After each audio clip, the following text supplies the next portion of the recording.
Good evening to all my viewers. This is Shivani Kapoor and you're watching Cricket Maiden. तो भाई many congratulations to the Indian team fans, Indian team and everybody who follows cricket and likes Indian cricket. आपको बहुत बहुत बधाई हो प्यार. India जो है second test match in Vizag जीत चुका है. We have levelled the series 1-1. तो भाई बहुत ही फैंटास्टिक ये न्यूज है. सबको कंग्रेचुलेशंस हमारे साइड से. हमने तो दो लाइव सेशन किए हमारे व्यूअर्स के साथ. उन्होंने बहुत जोर लगाया, हमने भी बहुत जोर लगाया एंड उस जोर का हमें नतीजा मिल गया बिकॉज इंडिया टेस्ट मैच जीत गई एंड 106 रन से जीत गई and we have levelled the series. अब हम उनके टक्कर में आ गए हैं. नेक्स्ट मैच राजकोट पे है 15 फरवरी. काफी दिनों का गैप है तो काफी दिनों के गैप में हम काफी ज्यादा एनालिसिस कर लेंगे अपने व्यूअर्स के साथ.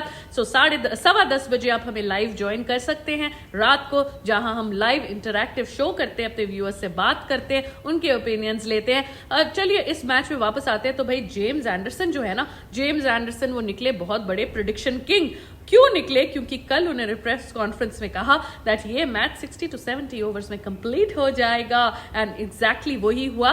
बट एक ही चेंज था कि इंग्लैंड के फेवर में नहीं कंप्लीट होगा, वो इंडिया के फेवर में कंप्लीट होगा. इंग्लैंड ने अपनी विकेट जो है right at the 70th over gift कर दी एंड जेम्स एंडरसन की प्रेडिक्शन एक ट्वीक के साथ, थोड़ी सी ट्वीक के साथ सही हो गई that India had one that match in the 70th over and हमने बैस बॉल की बैस बजा दी है, एकदम बाजा बजा दिया है बैस बॉल का. एंड ब्रेंडन मैकलम का फेस देखने वाला था एंड बेन स्टोक्स का भी फेस देखने वाला था, सबका फेस देखने वाला था जो एकदम गुस्से से लाल हो रहा था क्योंकि विकेट्स जो है वो गिफ्ट हो रही थी. बेन स्टोक्स बड़े कैजुअली रन आउट हो गए एंड जो हमारे बात तो सही है, अय्यर है, उन्होंने ब्रिलियंट रन आउट किया. उसके बाद उनको उंगली भी दिखाई थी क्योंकि जब वो खुद आउट हुए थे, बेन स्टोक्स ने कैच ली थी, तब उन्होंने भी क्राउड की तरफ करके उंगली दिखाई थी. So Shreyas Iyer gave it back in his old style. तो देश के मुकेश ने भी एक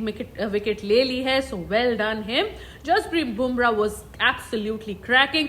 9 विकेट्स ले लिए इस मैच में, which is the second best figures for an Indian against England. तो भाई ये भी बहुत बड़ी बात है. And then Ashwin was good, but Ashwin fell short of his 500 wickets. 499 wickets पे वो अटक से गए हैं. उन्होंने वैसे बड़ी ट्राई की थी, एक और एक्स्ट्रा ओवर भी ले लिया था. रोहित शर्मा ने उन्हें चांस दिया लेकिन ऐसा नहीं हो पाया. एंड में बुमराह ने खत्म कर दिया, एकदम ढेर कर दिया एंड हमें टेस्ट मैच जो है जिता दिया. तो अश्विन जी आपको आगे चांस मिल जाएगा. एक विकेट तो आप जरूर ले लेंगे, नेक्स्ट मैच में ले लेंगे, तो आप ज्यादा चिंता मत करिएगा. तो भाई फटाफट से मैं आपको बताऊं कि दोनों इनिंग्स में क्या हुआ. इंडिया ने फर्स्ट इनिंग्स में बहुत अच्छी बैटिंग की. 396 हमने रन्स बनाए. यशस्वी ने 209 बनाए. इसमें यशस्वी के सिवा ज्यादा कोई चले नहीं थे, बट एक ही जो है वो बहुत ज्यादा इनफ थे इंग्लैंड के लिए. सेकेंड इनिंग्स में जो है इंडिया ने 255 बनाए. पुअर बैटिंग थी एक्सेप्ट शुभमन गिल जो अच्छे खेले, सेंचुरी उन्होंने बताई. इन रिप्लाई इंग्लैंड ने फर्स्ट इनिंग्स में 253 रन बनाए थे. काफी जल्दी वो निपट गए थे. हमारे जो बॉलर्स थे उन्होंने काम कर दिया था. जसप्रीत बुमराह स्पेशली बिल्कुल ही टिक पाए थे, 2 सेशन में उनको निपटा दिया था. सेकेंड इनिंग्स में भी कुछ यही हुआ. कल की थोड़ी देर ये लोग 20 मिनट खेले थे. 292 पे आज ये ऑल आउट हो गए थे. ऑलमोस्ट ये 2 सेशन खेले हैं. तो इंग्लैंड ने सिर्फ अपने बैस बॉल स्टाइल में 2 सेशन फर्स्ट इनिंग्स में एंड 2 सेशन सेकेंड इनिंग्स में खेला है. 4 सेशन से ज्यादा इनका बैस बॉल थोड़ा वाइजैक में सर्वाइव नहीं कर पाया. तो चलिए प्लेयर ऑफ द मैच जो थे वो जसप्रीत बुमराह थे. वैसे काफी डिबेट चल रही थी कि जसप्रीत बुमराह एंड यशस्वी जायसवाल किसको दिया जाना चाहिए, बट यशस्वी जायसवाल को काफी और अवार्ड्स मिल गए थे. तो प्लेयर ऑफ द मैच इन्होंने जसप्रीत बुमराह को दे दिया. तो चलिए fair play, doesn't matter too much.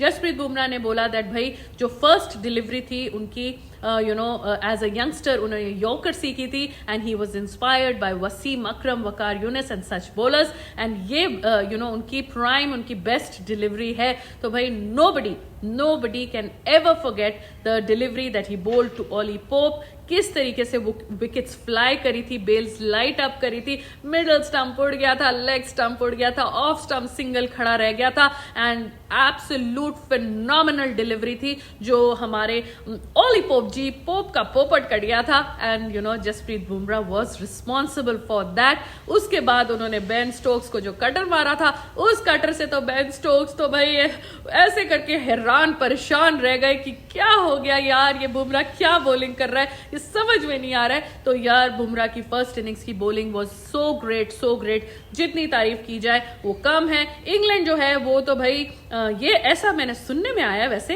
ये जो इंग्लैंड हमारे भाई हैं वहां के, वैसे भाई तो है नहीं वो, बट फिर भी जो इंग्लैंड है वो ये कह रहे हैं कि भाई हम तो 3 स्पिनर की तैयारी करके आए थे, ये भागता हुआ 140 किलोमीटर पर आवर का ऑफ स्पिन करने वाला बॉलर कहां से आ गया है, हमें समझ नहीं आ रहा है, क्योंकि ये तो 140 की स्पीड पे ऑफ स्पिन फेंक रहा है, एंड हमें इस चीज को टैकल करना नहीं आ रहा है। तो that is Bumrah for you. Boom boom Bumrah was fabulous, and boom boom Bumrah won us this match.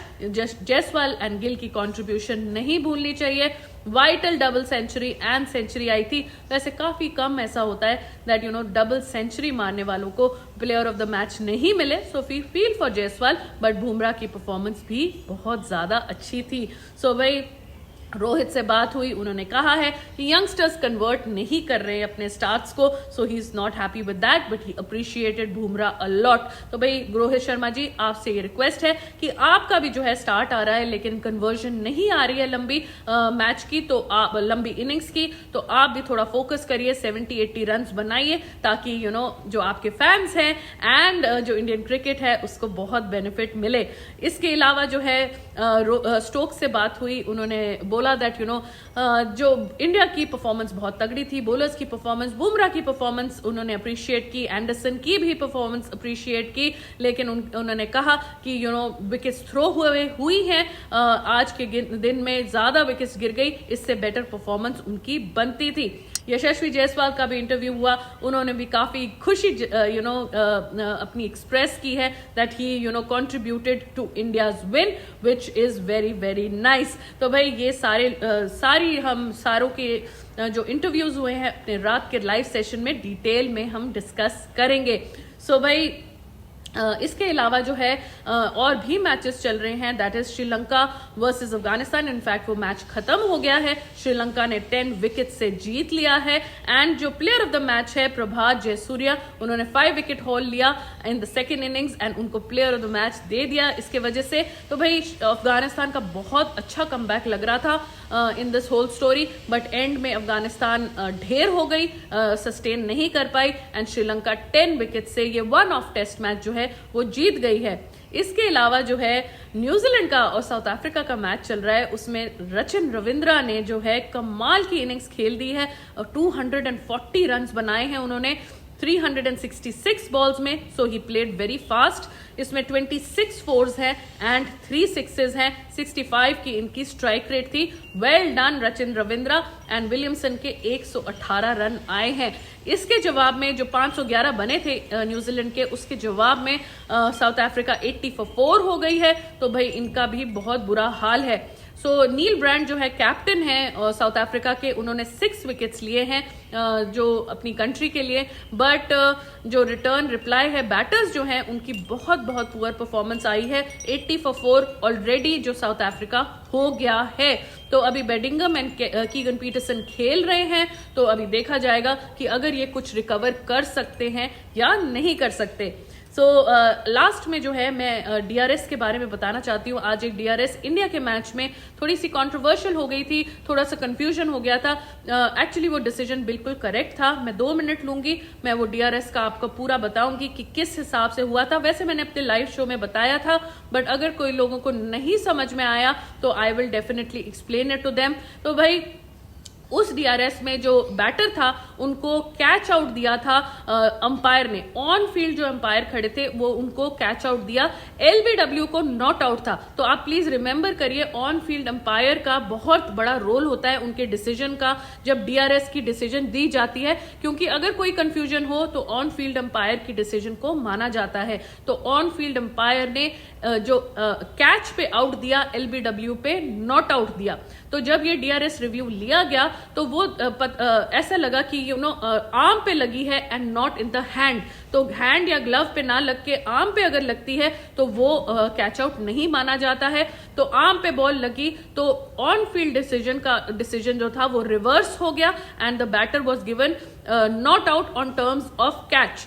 Next check किया गया एलबीडब्ल्यू, तो एलबीडब्ल्यू का ऑन फील्ड डिसीजन था नॉट आउट। सो जब एलबीडब्ल्यू का चेक आया तो वहां अंपायर्स कॉल आया इन पिचिंग एंड हिटिंग, तो इम्पैक्ट एंड हिटिंग। तो इम्पैक्ट एंड हिटिंग अगर रेड आता तो ऑन फील्ड डिसीजन चेंज हो जाता जो नॉट आउट का था, but because on field decision जो एलबीडब्ल्यू का नॉट आउट था और ऊपर अंपायर्स कॉल आया था इन डीआरएस, दोनों ऑरेंज आए थे, that is why they went with the umpire's decision on the LBW not out and they reversed the out which was given from the catch out which was from the hand. तो LBW went on umpire's call जिसमें umpire on field ने LBW नहीं दिया था, इसके वजह से umpires call की वजह से वो नॉट आउट रहे। तो भाई बहुत कॉम्प्लिकेटेड है, इसके लिए आपको डीआरएस की समझ होनी चाहिए कि भाई डीआरएस एंड अंपायर्स कॉल किस हिसाब से वर्क करता है। बट मैं एक इंडियन हूं एंड मैं मेरे को 18-20 साल का जर्नलिज्म का एक्सपीरियंस है, रूल्स का एक्सपीरियंस है, तो आप मेरे पे ये ट्रस्ट कर सकते हैं कि वो जो डिसीजन दिया गया था दैट वाज एब्सोल्युटली करेक्ट, उसमें कोई गलती नहीं थी। इंडिया के साथ कोई भी ऐसा नहीं था कि हमें गलत डिसीजन दे दिया, थर्ड एम्पायर ने बायस कोई डिसीजन दिया, बिल्कुल भी नहीं, उनका करेक्ट डिसीजन था। आउट जो नॉट आउट था उसको रिवर्स किया एंड जो एलबीडब्ल्यू नॉट आउट दिया गया था उसके साथ वो स्टिक किए। सो डीआरएस का ये कंफ्यूजन थी। अगर आपको और भी समझना है तो रात के लाइव शो में फिर से मैं एक्सप्लेन कर दूंगी ताकि आप लोगों को और क्लैरिटी से समझ आ जाए। सो भाई रात को हम मिलेंगे 10:15 बजे जब हमारी लाइव शो होगा, आपके हम मैसेजेस लेंगे, आपसे हम बातचीत करेंगे, तो उस टाइम आप हमें जरूर ज्वाइन करिएगा 10:15 इंडिया टाइम, जब हम इंडिया की इस विक्ट्री के बारे में इन डिटेल डिस्कशन करेंगे। So thank you so much for watching. इस वीडियो के लिए इतना ही एंड देन लाइव सेशन में हम आपको शाम को दोबारा ज्वाइन करेंगे। Please like the video, please subscribe to the channel and अगर आपके कोई कमेंट्स है तो आप नीचे लिख सकते हैं। Thank you for watching and take care.